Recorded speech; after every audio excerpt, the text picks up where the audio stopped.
अस्सलाम वालेकुम। उम्मीद करता हूँ आप लोग खैर वाफियत से होंगे। आज की इस वीडियो में हम देखेंगे टाइप टूल के बारे में। जल्दी से स्टार्ट करते हैं। फर्स्ट ऑफ ऑल हमारे पास टाइप टूल होता कहाँ पे ये देखते हैं। अगर आप अपने टूल बार में देखें, बिल्कुल यहाँ पे पेन टूल के नीचे एक टी लिखा हुआ एक बॉक्स के अंदर, ये बेसिकली कहलाता है टाइप टूल। ठीक है, आप जैसे इस पर क्लिक करेंगे तो आप टाइप टूल के ऊपर आ जाएंगे।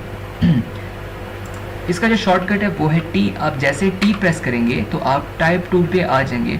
इफ़ यू कैन सी, मैंने जैसे यहाँ पे टी प्रेस किया तो मेरा जो कर्सर था वो फ़ौरन चेंज हो गया।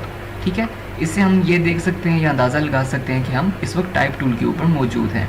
ओके, सो टाइप टूल पे अगर आपने जस्ट एक लाइन लिखनी है, जस्ट वन लाइन, देन आपने जस्ट इस तरीके से क्लिक कर देना है। ठीक है, आप जैसे क्लिक करेंगे तो ये आपकी जो लाइन है वो लिखने हो जाएगी यहाँ पे।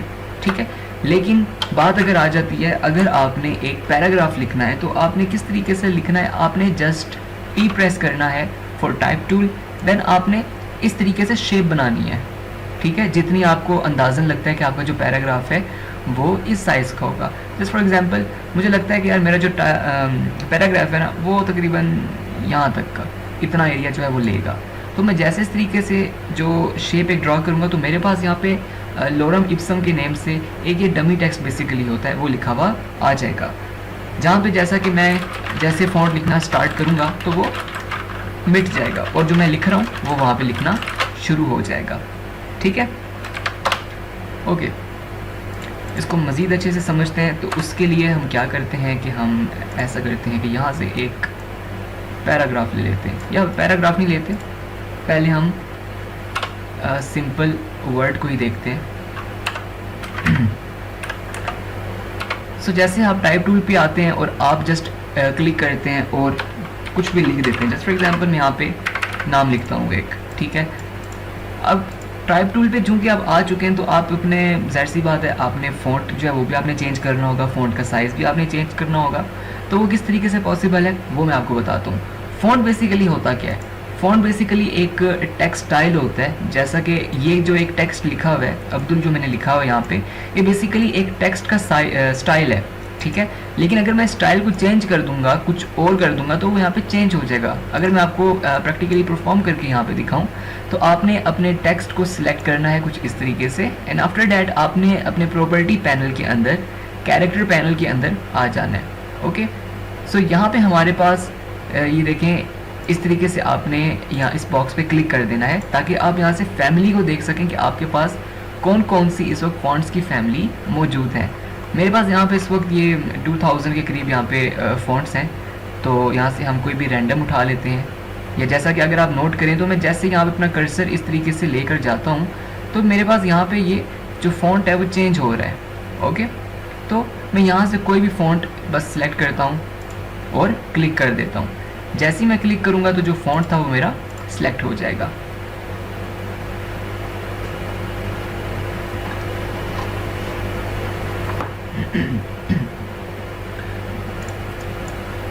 एंड आफ्टर डैट अगर आप चाहते हैं कि जो आपने टेक्स्ट लिखा है उसका साइज़ इंक्रीज़ हो तो वो किस तरीके से इंक्रीज़ होगा वो देखते हैं। तो इसके लिए भी आपने सबसे पहले फॉन्ट को या टेक्स्ट को सिलेक्ट करना है like this, and after that वापस आपने अपने कैरेक्टर पैनल के अंदर ही आ जाना है। यहाँ पे अगर आप गौर करें तो यहाँ पे आपके पास डबल टी आइकन एक बना होगा। ठीक है, इसका आगे 48 PT लिखा हुआ है, जिसका मतलब है 48 पॉइंट। आप यहाँ से इसका जो साइज़ है वो डिक्रीज़ या इंक्रीज़ कर सकते हैं। It's all depends on you, आपको जो साइज़ यहाँ से चाहिए आप यहाँ से क्लिक करके भी सिलेक्ट कर सकते हैं और यहाँ पे इस तरीके से क्लिक करने के बाद खुद से लिख भी सकते हैं और इंटर करेंगे तो वो अप्लाई हो जाएगा। ठीक है, ये चीज़। और एक सबसे ज़्यादा इम्पॉर्टेंट चीज़ जो है वो अपने माइंड में आप रखिएगा कि अगर आप इलस्ट्रेटर के अंदर अपने जो फॉन्ट या टेक्स्ट लिखा है, अगर आप उसको बिना शिफ्ट प्रेस किए इस तरीके से इंक्रीज़ करेंगे तो आप देखें किस तरीके से इंक्रीज़ हो रहा है। अगर आप इसको थोड़ा सा होर करें तो ये काफ़ी ज़्यादा हद तक ये स्ट्रेच हो चुका है, जो कि देखने में नहायत बुरा लग रहा है। ठीक है, सो ये चीज़ आपने बिल्कुल नहीं करनी। अगर आपको लगता है कि आपने अपने जो टेक्स्ट का साइज़ है वो इंक्रीज़ करना है ड्रैग करके, तो आपने क्या करना है, आपने जस्ट शिफ्ट को होल्ड करके रखना है और अपने माउस के कर्सर को इन जो पॉइंट्स आपके सामने आ रहे हैं इन पे जस्ट इस तरीके से आपने लेकर जाना है और ड्रैग इस तरीके से करना है, लेकिन शर्त ये है कि आपने शिफ्ट को प्रेस करके रखना है या होल्ड करके रखना है। ओके, सो जितना साइज़ मुझे चाहिए यहाँ पे मैंने उतना यहाँ पे रखने के बाद शिफ्ट को रिलीज़ कर दिया, साथ अपने माउस के क्लिक को भी।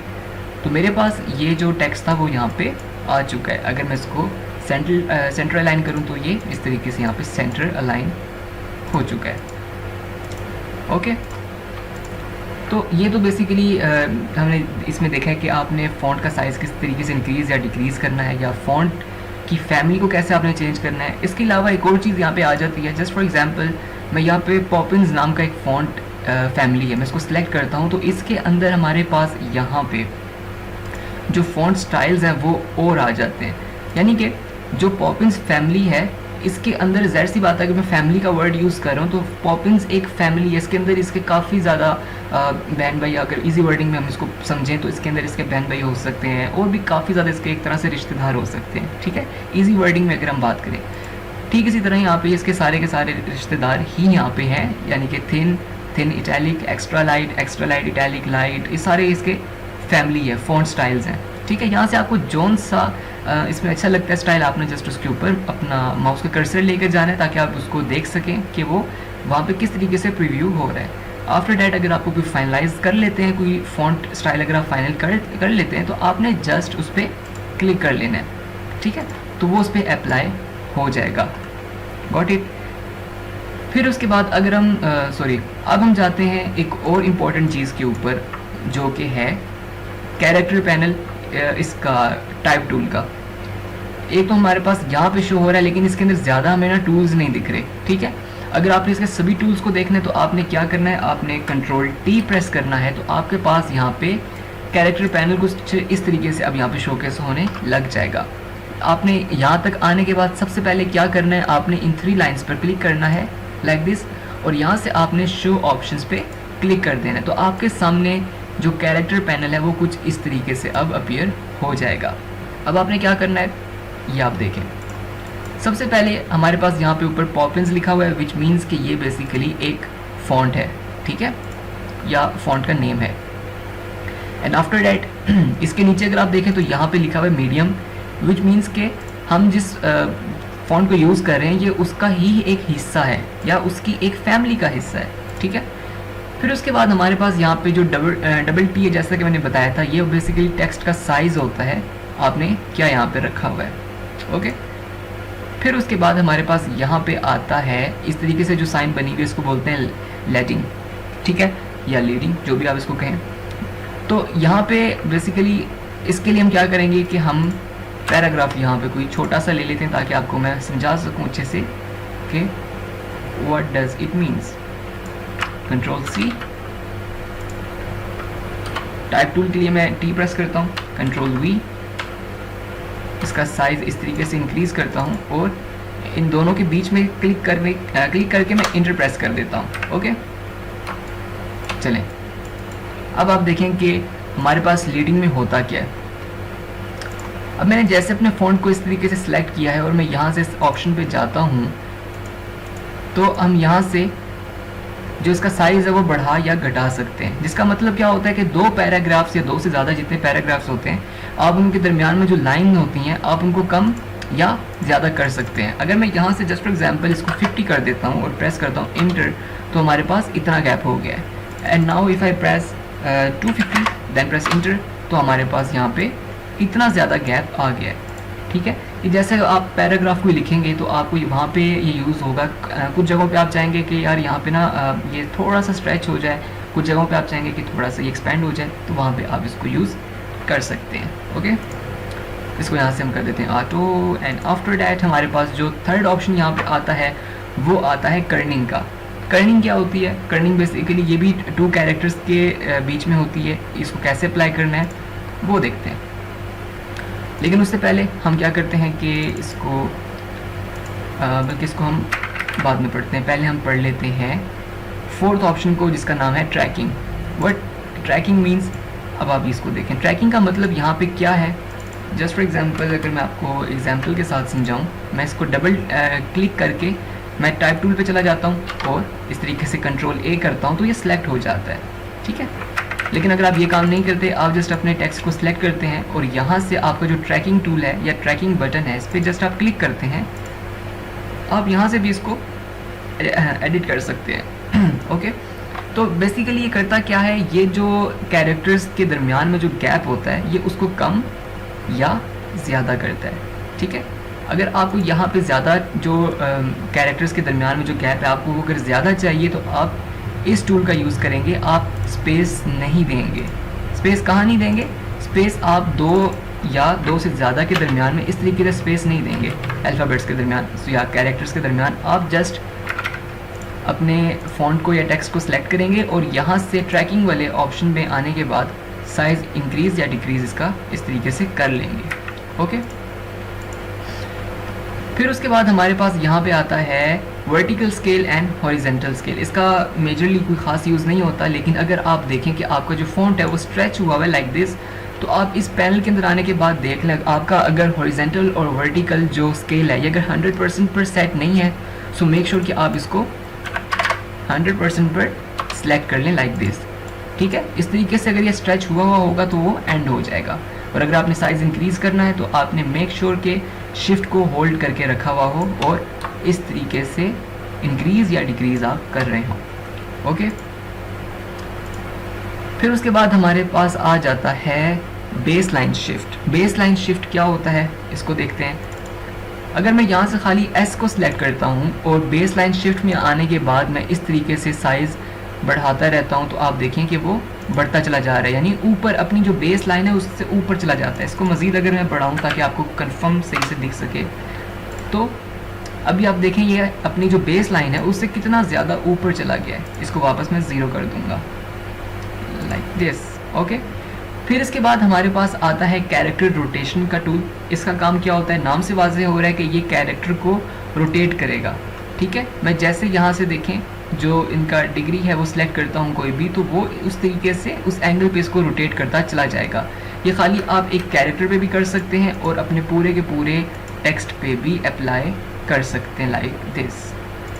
ठीक है, ओके, फिर इसके बाद हमारे पास आता है एक और टूल जिसका नेम है ऑल कैप्स। इसका काम क्या होता है, जैसा कि अगर आप देखें आपने एक पैराग्राफ या एक टेक्स्ट आपने लिख लिया है और आपको बाद में लगता है कि यार इस सबको कैपिटल होना चाहिए था, तो आप उसको इरेज करके कैप्स लॉक दबा के दोबारा से लिखने के बजाय आप एक और काम कर सकते हैं कि आपने जो चीज़ कैपिटल फॉन्ट में लिखनी है आपने उसको सिलेक्ट करनी है।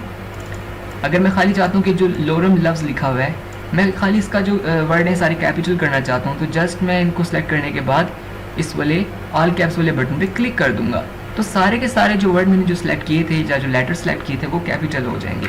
ठीक है, अगर आप पूरे पैराग्राफ को इस तरीके से सिलेक्ट करके डबल टी पे क्लिक कर देते हैं या ऑल कैप्स पर क्लिक कर देते हैं तो वो सब के सबको कैपिटल कर देगा। इसके बाद हमारे पास इसी के सामने एक और ऑप्शन आता है या एक और टूल आता है जिसका नाम है स्मॉल कैप्स। ये करता क्या है, बेसिकली खाली पहले लेटर को रखता सभी लेटर्स कोई कैपिटल है, लेकिन साइज़ में पहले के बाद जितने लेटर्स आते हैं उनको स्मॉल कर देता है लाइक दिस। यहाँ पे जो एल था इसको इसने कैपिटल रखा, बाकी ऑरम इप्सम डॉलर और ये बाकी सब इस वर्ड को इसने साइज़ में स्मॉल कर दिया, लेकिन ये एक्चुअल में है कैपिटल। ठीक है, फिर इसके बाद हमारे पास एक और ऑप्शन आता है, ये वाला जो है ये हमारे पास सुपरस्क्रिप्ट। ये बेसिकली जो फार्मूलाज होते हैं वो लिखने के लिए यूज़ किया जाता है। लाइक आपने मैथमेटिक्स में बहुत सारे जो फार्मूलाज हैं वो पढ़े होंगे। लाइक मैं खाली अगर यहाँ पे A2 लिखता हूँ, अब अगर आप गौर यहाँ पे करें तो जो मैंने A लिखा है वो मैंने कैप्स लॉक ऑफ में लिखा है, लेकिन फिर भी ये कैपिटल लिखने हो रहा है। क्यों लिखने हो रहा है, क्योंकि यहाँ से जो हमारे पास था स्मॉल कैप्स वो सिलेक्टेड है। आपने इसको फर्स्ट ऑफ ऑल इस तरीके से क्लिक करके अनचेक करना है या अनचेक करना है या इसको इस तरीके से ऑफ करना है बटन को। एंड आफ्टर डैट आपने करना क्या है, आपने अपना जो टेक्स्ट है वो लिखना है। मैंने यहाँ पे लिख दिया A2।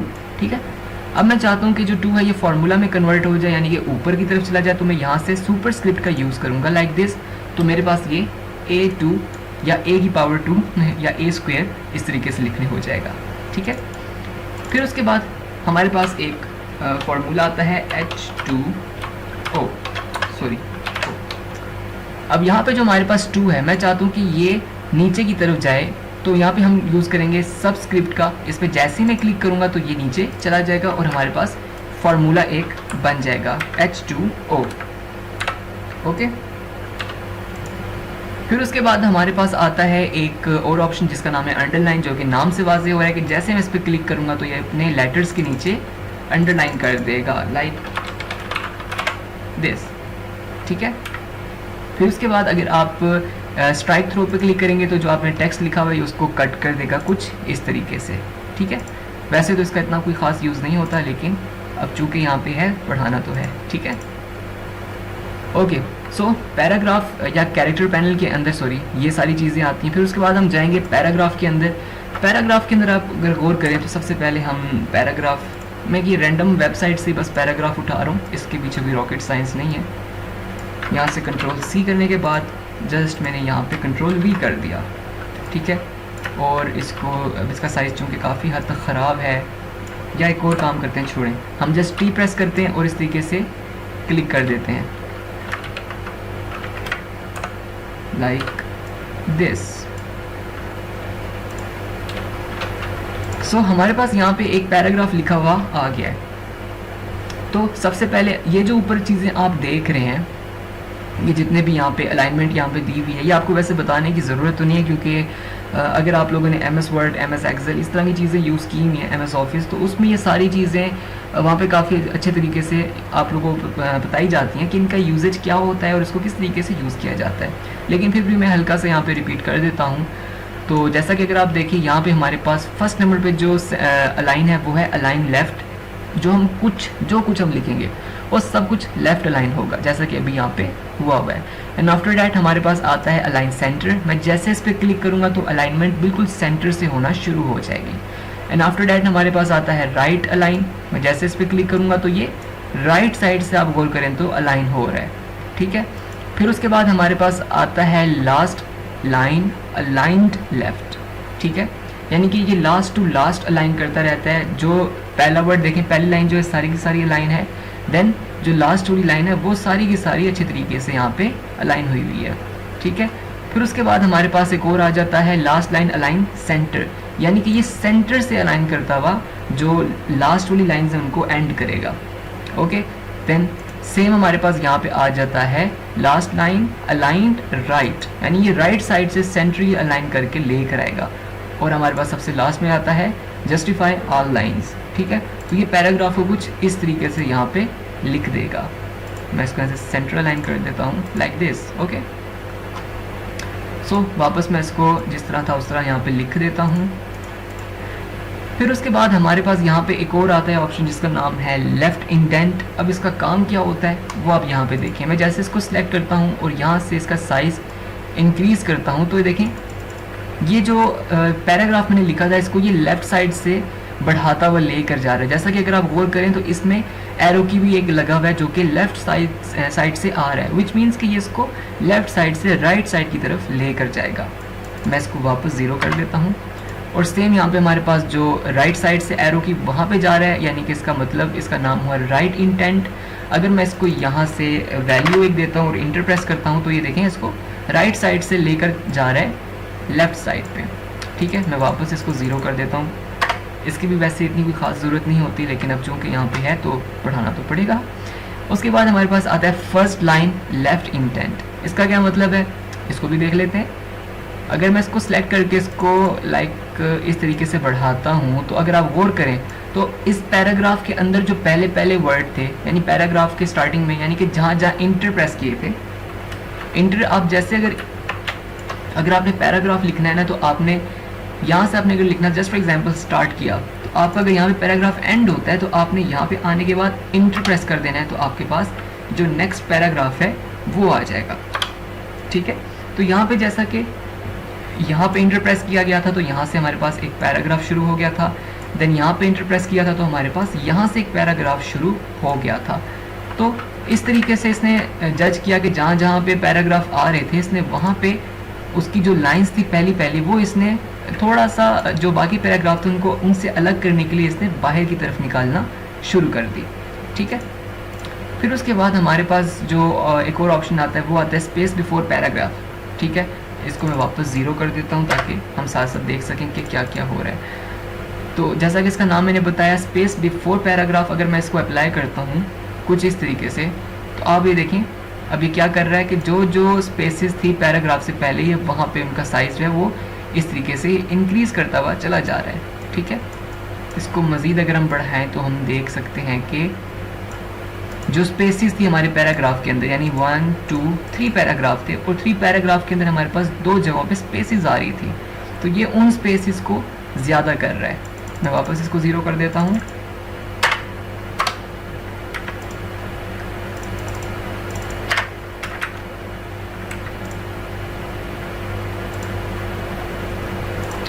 सॉरी, हाँ ठीक है।